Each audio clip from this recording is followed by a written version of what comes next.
কেন্দ্র সরকার ভাবছে কি? যখন ইচ্ছা, যাকে ইচ্ছা আমি বাংলাদেশি ঘোষণা করে দেবো, যাকে ইচ্ছা আমি রোহিঙ্গা ঘোষণা করে দেবো। জ্ঞানেশ কুমারের বাবার নাম আছে ভোটার লিস্টে, ডকুমেন্ট দেখাতে পারবে? অমিত শাহর বাবার জন্মের সার্টিফিকেট দেখাতে পারবে? প্রধানমন্ত্রী থেকে শুরু করে ক্যাবিনেটে যারা মন্ত্রী রয়েছে, স্বাস্থ্যমন্ত্রী, প্রতিরক্ষা মন্ত্রী, শিক্ষামন্ত্রী, অর্থমন্ত্রী,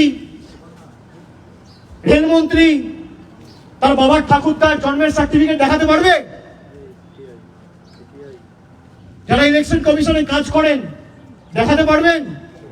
স্থানীয় যারা বিজেপির নেতারা যদি এখানে ঢোকেন, ঘিরে ধরবেন এদেরকে, বলবে বাবা ঠাকুরদার সার্টিফিকেট নিয়ে আয়, তারপর প্রচার করতে আসবে। বাবা ঠাকুরদার সার্টিফিকেট নিয়ে আয়, তারপর প্রচার করতে আসবি। বেঁধে রাখবেন,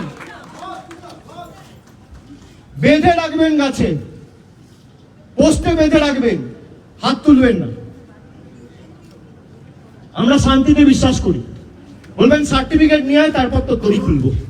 যা, তোর বাবার সার্টিফিকেট, বাবার বার্থ সার্টিফিকেট, তোর দাদুর বার্থ সার্টিফিকেট, তোর ঠাকুরদার বার্থ সার্টিফিকেট, আর তোর দিদিমার বার্থ সার্টিফিকেট। তোর অমিত শাহ, মোদী সরকার যে আমাদের থেকে সার্টিফিকেট চেয়েছে, আগে তোরা সেই সার্টিফিকেট মানুষকে দেখা, তারপর কাগজ চাইবি মানুষের থেকে।